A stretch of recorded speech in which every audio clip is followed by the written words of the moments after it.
Hello, আসসালামু আলাইকুম সবাইকে। সো আমি রিসেন্টলি MAI 2 মানে মাইক্রোসফট ইমেজ জেনারেটর 2 মডেলটা ট্রাই করলাম। এটা হচ্ছে MAI এর ফার্স্ট ভার্সনে ছিল, ট্রাই করার সুযোগ হয়নি, আমি সেকেন্ড ভার্সনটা ট্রাই করলাম। আমি আজকে দেখাবো আপনাদের ন্যানো বানানা প্রো ভালো নাকি MAI 2 ভালো, কোনটা কোন কেসে সবচেয়ে ভালো বেশি পারফর্ম করে। এই জিনিসটা আজকের আপনাদের আমি সম্পূর্ণ কম্পেয়ার করে দেখাবো। আমি কিছু ইমেজ কম্পেয়ার করে দেখাবো, ইন ডিটেলসে সব কিছু দেখাবো যে আপনার কোনটা ডিটেলস ভালো আসে, কোনটা টাইপোগ্রাফির জন্য ভালো, তারপর কোনটা 3Dর জন্য ভালো, যে কোনো বেস্ট কেস কোনটা ওভারঅল আপনাদের জন্য ভালো হবে সেটা আমি আজকে আপনাদের দেখাবো। তো চলেন আমরা শুরু করি। তো এইটা হচ্ছে আমাদের মাইক্রোসফট ইমেজ জেনারেটরের মানে নতুন AI। আমাদের তো নর্মালি আমরা কোপাইলট দিয়ে বানাতে পারি, মাইক্রোসফট ইমেজ জেনারেটর আছে ওটাতেও করতে পারি, কিন্তু এটা হচ্ছে আর একটা নতুন ভার্সন। এটা MAI অন ছিল, এবার 2, এবার 2টা দেখি কতটুকু ইমপ্রুভ করা গেছে। আমি MAI অন তো সুযোগ পাইনি। চলেন আমি এখানে কিছু করছি, ইমেজ সাজাইছি, যেমন আমাদের কালারিং বুকের ক্ষেত্রে কেমন কাজ করে, ক্লোজ আপ শটের ক্ষেত্রে কতটা ডিটেলস আনতে পারে, টাইপোগ্রাফির ক্ষেত্রে কেমন পারফর্ম করে, এবং 3D আইকনের ক্ষেত্রে কেমন পারফর্ম করে, রিয়েলিস্টিক ইমেজের ক্ষেত্রে কেমন পারফর্ম করে, এবং আঙুলগুলো সব ঠিক আছে কিনা, কতটা ডিটেলস করতে পারে কিনা, সব কিছু আমরা কম্পেয়ার করবো আজকে। তো আমাদের প্রথম আমি অলরেডি প্রম্পট বানিয়ে রাখছি, আমরা একটা কাজ করবো, এক এক করে আমরা ট্রাই করব। তো আমরা আগে কালারিং বুকের ক্ষেত্রে দেখবো, আমরা প্রম্পটটাকে কপি করে নিই, নেওয়ার পরে আমরা এখানে পেস্ট করে দিয়ে এন্টার দিয়ে দিই। আমি এই লিঙ্কটা এখানে ব্লার করা থাকবে, আমি ভিডিওর শেষের দিকে আমি জাস্ট ডেকে করে দেবো, রিভিল করে দেবো যাতে আপনারা ইউজ করতে পারেন। তো আমরা এইটাকে একটা দিলাম, আমরা কি করি ও হতে থাকুক, আমরা ফ্লোতে আমরা ন্যানো বানানা প্রোতে আমরাও দিয়ে দিই প্রম্পটটা। তো এইখানে একটা এর কোন প্রবলেম আছে এবং কোনটা আপনাদের ইউজ করা যায় সব কিছু আমি ডিটেলসে আমি বলে দেবো। তো আমরা একটা ট্রাই করি, এবং আমাদের যেহেতু এখানে একটাই আমাদের এফেক্ট রেশিও আছে, আমরা ওইটাই ইউজ করবো দুই ক্ষেত্রেই, যাতে কম্প্যারিজনটা একদম সমান সমান। আমরা ন্যানো বানানা প্রো এটা এখান থেকে ইউজ করি দিয়ে আমরা এটা দিয়ে দিই। তো আমাদের এইটার ক্ষেত্রে এটা দিছে কি এরকমের একটা রেজাল্ট আমাদের দিছে, ঠিক সেটা আমরা দেখি আমাদের ন্যানো বানানা প্রোতে কি দেয়। তো আমরা দেখি আমাদের এইটা হয়ে গেছে, এটা আমি তো এইটা আমাদের ন্যানো বানানা প্রো রেজাল্ট এবং আমাদের এইটার রেজাল্ট। আমরা একটা কাজ করব কি, এইটাকে আমরা কপি করে নিব, নিয়ে আমরা এইখানে দিয়ে দেব। প্রথমে আমরা দেব ন্যানো বানানা প্রোটা, ঠিক আছে, এবং দ্বিতীয়টা আমাদের এটা কপি করে নিয়ে আসবো। আনার পরে আমরা আমাদের যে MAI ইমেজ 2 এটা হয়ে যাবে, আমরা দিয়ে দিলাম। পরে হচ্ছে আমাদের এই যে এটা আছে, আমরা এইটাকে আমরা এখান থেকে কপি করে নিয়ে সেম এইভাবে আমরা এখানে আমাদের ইনপুট দিয়ে দিই এবং ফ্লোতে আমাদের ইনপুট দিয়ে দিই। তো দেখেন আমাদের ন্যানো বানানা প্রো রেজাল্টও দিয়ে দিছে এবং আমাদের MAI 2 ভার্সনটাও দিয়ে দিছে। আমরা কাজ করে আমরা আগে আমাদের ফ্লো এটা যেটা আমাদের ন্যানো বানানার এটা কপি করে নিয়ে আসি, আইনে আমরা এখানে পেস্ট করে দিই, এবং সেম ভাবে আমরা যে MAI যেটা এটা আমরা পেস্ট করে দিই।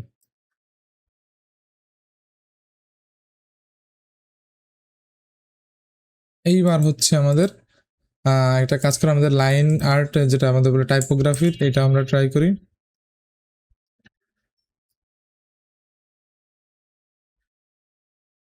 এটা আমরা ট্রাই করি, দেখেন এটা আমাদের এখানে দিয়ে দিছে এবং আমাদের এইটা রেজাল্ট দিচ্ছে। আমরা এটা কপি করে নিয়ে আসি, এখান থেকে কপি করে নিয়ে আসি আমাদের।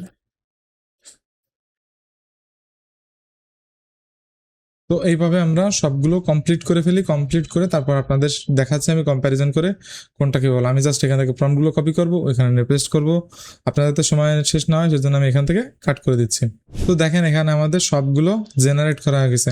এই উপরে যে শাড়িটা আছে এইটা হচ্ছে আমাদের ন্যানো বানানা প্রো, এবং নিচের যে শাড়ির যতগুলো ইমেজ আছে এইগুলো সব আমাদের মাইক্রোসফট ইমেজ জেনারেটর থেকে আমরা তৈরি করছি, ঠিক আছে। এখন এইখানে দেখবেন যে আপনাদের দেখাই যে এখানে কোনটা সবচেয়ে কোন কাজের জন্য বেস্ট, আমরা এখানে কম্প্যারিজন করবো। আমাদের এখানে প্রথমটা ছিল এখানে ক্যাট অ্যাস্ট্রোনট, ঠিক আছে, সেভাবে আমাদের প্রম্পট লেখা, এবং আমাদের ন্যানো বানানা প্রো আমাদের যেমন প্রম্পট ছিল একদম মোটামুটি একটা ভালো রেজাল্ট এখানে দিতে পারছে। কিন্তু এইটাও রেজাল্ট দিতে পারছে ভালো, কিন্তু আমাদের এটা কাজে, যেহেতু কালারিং বুকের জন্য আমাদের বেশিরভাগ দরকার হয়, কিন্তু সেই জিনিসটা এইখানে ইমপ্লিমেন্ট করতে পারি না। হয়তো আমাদের ভিতরে প্রম্পটে যদি আমরা আরো বলে দিতাম যে এখানে অলরেডি কালারিং বুক কিন্তু লেখা আছে। তো এই জিনিসটা ইমেজের কোয়ালিটি এবং কম্পোজিশন ভালো হইলেও আমাদের যে রেজাল্ট দরকার ছিল সেটা আমাদের ন্যানো বানানা প্রো সব থেকে ভালো দিতে পারছে। সো এইখানে আমাদের এই দিক থেকে ধরেন আপনারা যদি কেউ চান যে লাইন আর্ট করবেন, তখন ন্যানো বানানা প্রো বেস্ট। ঠিক আছে, এইবার একটা আছে যে এখান থেকে আমরা দেখা যাচ্ছে একজন স্কিন কেয়ার ট্রিটমেন্ট নিচ্ছে, এখানে মেবি লেজার কোনো টাইপের ট্রিটমেন্ট নিচ্ছে। ঠিক আছে, সো এইখানে দেখবেন এইটা হচ্ছে আমাদের ন্যানো বানানা। ঠিক এইখানে দেখেন আমাদের স্কিনগুলো, এখানে যদিও আমাদের আর্টবোর্ডের এখানে আছে, নালে ইমেজটা কোয়ালিটি আরও ভালো। তো এইখানে দেখবেন যে আমাদের ইমেজটা কতটা ন্যাচারাল লাগতেছে, একদম লাইটিং কন্ডিশনও খুব ভালো, কিন্তু এইখানে আমাদের অনেকটা রিয়েলিস্টিক রেজাল্ট আমরা এখানে পাইছি। কিন্তু এইখানে আমরা রিয়েলিস্টিক রেজাল্ট আমাদের একটু কার্টুনও একদম বলা যায় না, কিন্তু একদম ফুল রিয়েলিস্টিক এর মতন দিতে পারে, কিন্তু রেজাল্ট মোটামুটি দিতে ভালো। তবে এইখানে যে দুটোই দিয়েছে এটা আমার একটু সন্দেহ আছে, জিনিসটা আসলেই কিরকমের সুচালো কিনা। ওকে, আমার একটু সন্দেহ আছে। এইটা ঠিক আছে, একদম পারফেক্ট বুঝতে পারছি।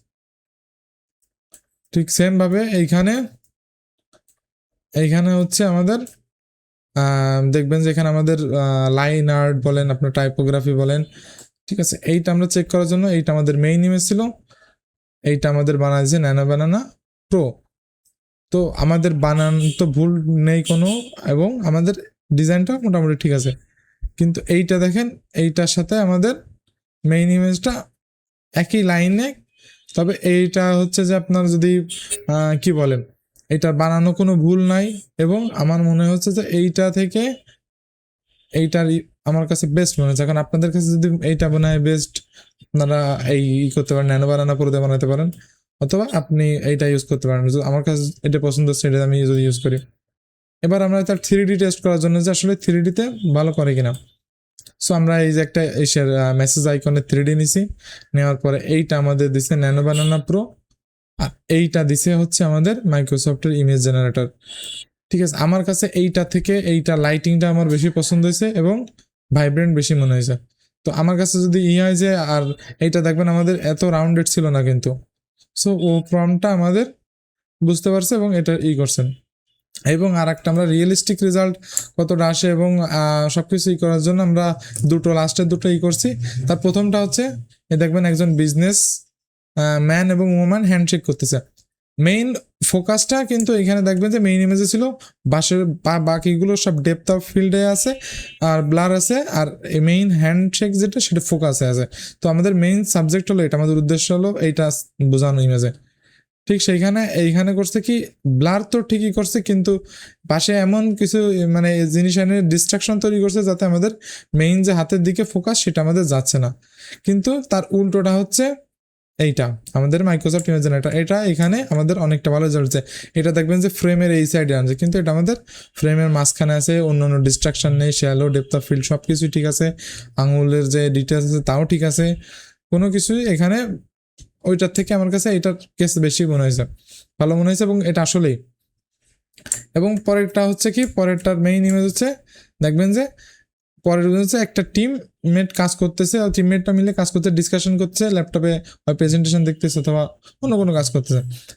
ঠিক এইটা হচ্ছে আমাদের ন্যানো বানানা প্রো রেজাল্ট দিয়েছে, এটাও আমাদের ভালো রেজাল্ট দিয়েছে। তবে এটার ব্যাকগ্রাউন্ড যতটা সেপারেট হচ্ছে এর থেকে, যে আমাদের ফোকাসটা ডিরেক্ট এর দিকে আছে, কিন্তু আমরা এর দিক তাকালে আমাদের পারিপার্শ্বিকটা যতটা ডেপথ অফ ফিল্ডে থাকার কথা ততটা আমাদের নাই। ঠিক আছে, আর এইটা আমাদের সেন্টার অফ ফ্রেমে নাই, আমাদের যেরকম এরকমের ছিল অতটা। আর কিন্তু এইটা দেখবেন, এইটা বাকি সব কিছু থাকলে আমাদের ফোকাস যাচ্ছে এইদিকে, আমাদের সেন্টার ফ্রেমে সেন্টারে আছে, এবং এর থেকে এর সেপারেশনটাও ওইটার থেকে ভালো, এবং লাইটিং কন্ডিশনটা তাও এর থেকে ভালো। তো কিছু ক্ষেত্রে আমার মাইক্রোসফট ইমেজ জেনারেটর ভালো করছে, কিছু ক্ষেত্রে ন্যানো বানানা পুরো ভালো করছে। এখন মেইন কথা হলো যে ইউজ করবো কোনটা। আর একটা জিনিস হচ্ছে যে আমাদের অলরেডি ফ্লোর তো কমার্শিয়াল লাইসেন্স আছে, এবং একটা কথা হচ্ছে যে মাইক্রোসফট ইমেজ জেনারেটর এর কমার্শিয়াল লাইসেন্স আছে কিনা। সো আমরা এখান থেকে যদি আপনি টার্মস অফ ইউজে চলে যাওয়ার পর দেখবেন যে এইদিকে একটা আছে ওনারশিপ অফ কন্টেন্ট। সো এখানে লিখে দিছে we don't own your content but we may use your content to operate improve MAI playground. মানে হচ্ছে যে আপনার কন্টেন্টের উপরে এরা কখনোই ক্লেম করবে না যে এটা তাদের করা, কিন্তু তা আপনার যে আপনি কন্টেন্টটা এখানে আপনি বানাচ্ছেন সেই দিয়ে তাদের মডেলটা ট্রেন করাবে। তো এই জিনিসটা তো তারা পাবলিকলি করতেছে না, জাস্ট মডেল ট্রেন করার জন্য, যেটা আমরা যদি অ্যাডোবি স্টকে ইমেজ দিই, তা অ্যাডোবি স্টকও আমাদের ইমেজগুলো নিয়েই তাদের মডেল ট্রেন করায়। সো এটা আমাদের কোনো প্রবলেম না, আমাদের মেইন প্রবলেম হচ্ছে কপিরাইটের ইস্যু। সো আমরা বলে দিছে যে এখানে আমরা কোনো তোমাদের যে এটা আছে ইমেজটা, এটা আমরা কখনো যে ওনার সেটা আমরা দাবি করবো না, তো কপিরাইটের কোনো প্রবলেম নাই। ঠিক আছে, তো আপনারা দুইটা ইউজ করতে পারেন। আরও একটা প্রবলেম আছে যে আমরা এইখান থেকে ন্যানো বানানা প্রো দিয়ে আমরা এখানে 3 আর 5টা রেশিওতে করতে পারতেছি, কিন্তু অ্যাজ অফ আপনাদের এই যে MAI2 যেটা আছে আপডেট, এখানে আপনাদের কোনো রেশিও সিলেক্ট করার কোনো অপশন নাই। সো এখন ইউজ কেস হিসেবে আমার মনে হচ্ছে ফ্লো এদিক থেকে আগে, কারণ আমরা অনেকগুলো অ্যাসপেক্ট রেশিও পাচ্ছি, মানে ফ্লো মানে আমাদের ন্যানো বানানা প্রো, আমরা অনেকগুলো অ্যাসপেক্ট রেশিও পাচ্ছি। তারপরে তবে এই কিছু কিছু ক্ষেত্রে যেহেতু আমাদের এরকম করতেছে, এখন আমি ইউজ করবো, যেমন আমি টাইপোগ্রাফি অথবা 3Dর ক্ষেত্রে, যেমন আমাদের স্কোয়ার, এটা আমাদের স্কোয়ার হলে হচ্ছে, ঠিক আছে, এই ক্ষেত্রে আমরা ইউজ করতে পারি। যেমন আমাদের দেখবেন এখানে টাইপোগ্রাফি, এটা ইউজ করা যায়, ঠিক আছে। তবে 3D এটা আমি প্রিফার করবো 3Dর ক্ষেত্রে। তারপর এই রকমের কিছু ইম্প্যাক্টফুল ইমেজের ক্ষেত্রে যদি আমার দরকার হয়, তাহলে আমি এটা স্কোয়ার আমি এটা চুজ করবো আমার ন্যানো বানানা প্রো থেকে, ঠিক আছে। তবে এই দুটোর কন্টেন্ট আমার কাছে জাস্ট রিক্রাফটের টাইপের যেরকমের আছে, মির্জানি টাইপের সেরকমের মনে হচ্ছে। তো আমার কাছে এই দুটোই ভালো লাগছে। আর এই দুটোর ক্ষেত্রে আমার এই দুটোর কম্পোজিশন মোটেও পছন্দ হয় না। এখন আপনাদের কোনটা ভালো লাগছে আপনারা চুজ করে নেবেন আপনাদের মতো। সো এই ছিল কম্প্যারিজন, আশা করি আপনাদের চুজ করতে সুবিধা হবে। আজকের মতন এখানেই, আল্লাহ হাফেজ, ভালো থাকবেন, সুস্থ থাকবেন, আমার জন্য দোয়া করবেন। আর হচ্ছে যে আমি এরকম নতুন নতুন টুলস যত আসবে আমি আপনাদের সাথে শেয়ার করব। আর এর জন্য আপনাদের সাবস্ক্রাইব করে থাকতে হবে, শেয়ার করতে হবে ভিডিওটাকে। আজকের মতন সবাইকে আল্লাহ হাফেজ।